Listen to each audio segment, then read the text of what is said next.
dia a todos, como é que estão? Todos bem? Espero que sim.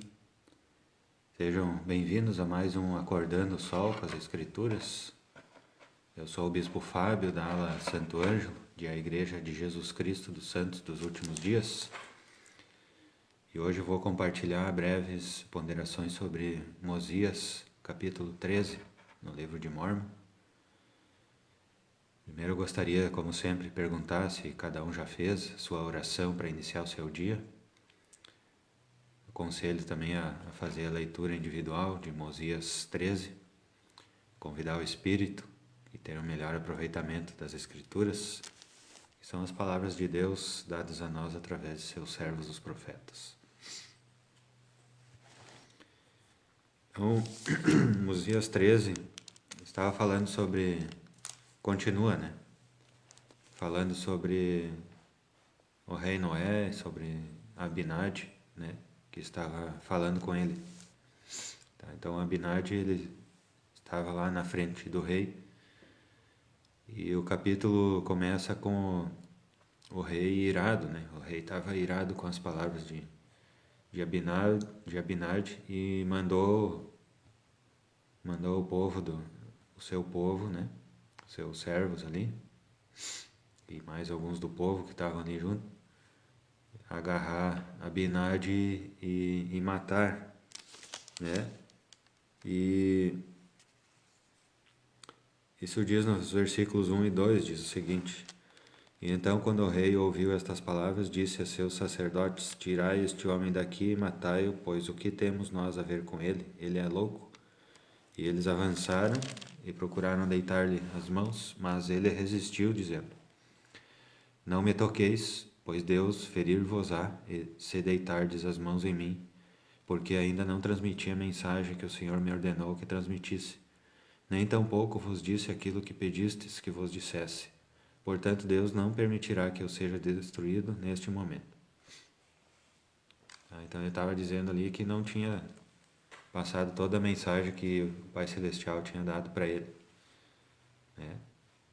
Não tinha cumprido toda a missão dele, então eles não iam conseguir matá-lo, porque o Senhor iria feri-los.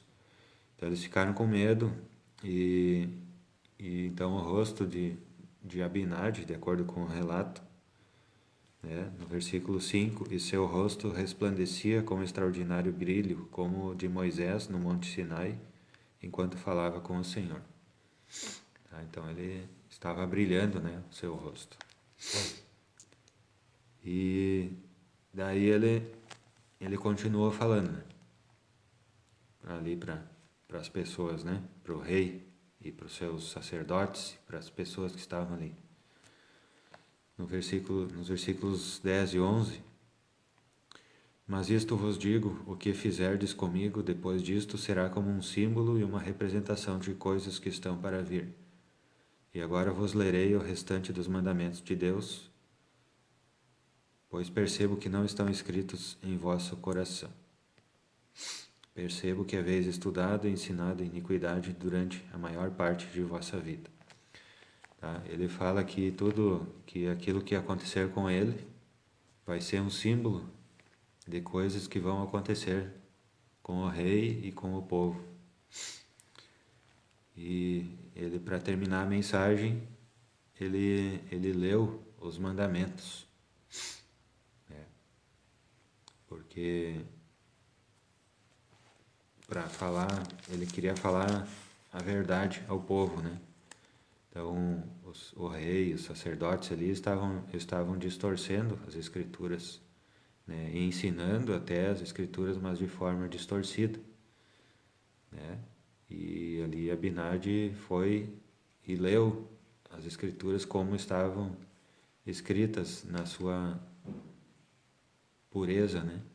Na sua interpretação pura, né?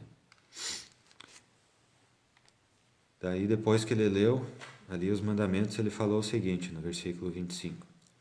E aconteceu que depois de Abinad dizer estas coisas, perguntou-lhes: Haveis ensinado a este povo que deve procurar fazer todas estas coisas, a fim de guardar estes mandamentos?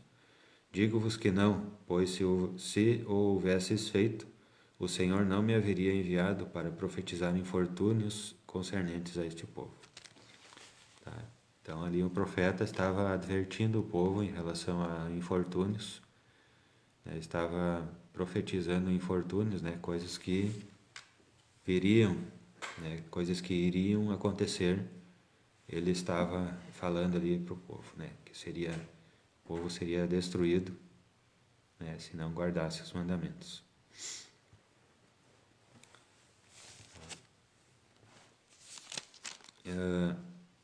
Então ele continuou falando, né? Continuou deixando a sua mensagem. Ele falou sobre a lei de Moisés que eles estavam guardando, né? Que ele falou que essa era uma lei preparatória, né? E ele falou sobre o Messias, né? Que é o Salvador Jesus Cristo. Ele pregou ali que as pessoas deveriam crer no Messias, né? Crer em Jesus Cristo, seu sacrifício expiatório, que não tinha acontecido, mas que iria acontecer ainda. Tá? E que eles deveriam guardar a lei de Moisés naquela época, né? Até a vinda do Messias, onde, né, que o Messias iria fazer cumprir, né, toda a lei de Moisés. Tá certo? E ele falou da remissão, né, a ressurreição dos mortos, né, e sobre o sacrifício expiatório. E assim ele terminou esse capítulo, tá? Ele continua falando a sua mensagem nos próximos capítulos, né? Então, as principais mensagens desse capítulo aqui. Primeiro, né, que só reforçando o que nós já começamos a ver no capítulo passado, né, que o profeta, quando ele tem uma mensagem, né, ele vai deixar essa mensagem até o fim, né, nada vai poder impedir ele, né, a não ser se for a própria iniquidade dele, né, mas o profeta que tiver uma missão para cumprir, né, ele vai cumprir ela até o fim, porque o Senhor vai proteger, porque a mensagem é uma mensagem de Deus que é dada a nós através de seu servo, o profeta. Então ele vai ser protegido até o fim da mensagem. Tá? Então Abinadi aqui ele não tinha medo, né? Ele sabia que as pessoas ali estavam iradas e decididas a matá-lo, né? Mas ele não tinha medo disso, né? O que importava para ele era pregar a mensagem que o Pai Celestial tinha dado a ele, né? Por causa de seu testemunho, por causa de seu chamado, né? Então cumprir o chamado dele, era isso que ele queria, não interessava a vida, até porque ele, né, pela sua crença, né, por saber que ele iria ressuscitar, né, que ele iria estar ao lado do Pai Celestial na exaltação, né, isso era o que importava para ele, né, não importava ali essas aflições temporárias, né, isso não era nada, né, diante da exaltação. Então ele deixou toda a mensagem, ele foi diligente. Eu acredito que sejam esses dois os principais ensinamentos, né? Um é que o profeta vai deixar toda a sua mensagem, né? Vai ser protegido até terminar a sua mensagem.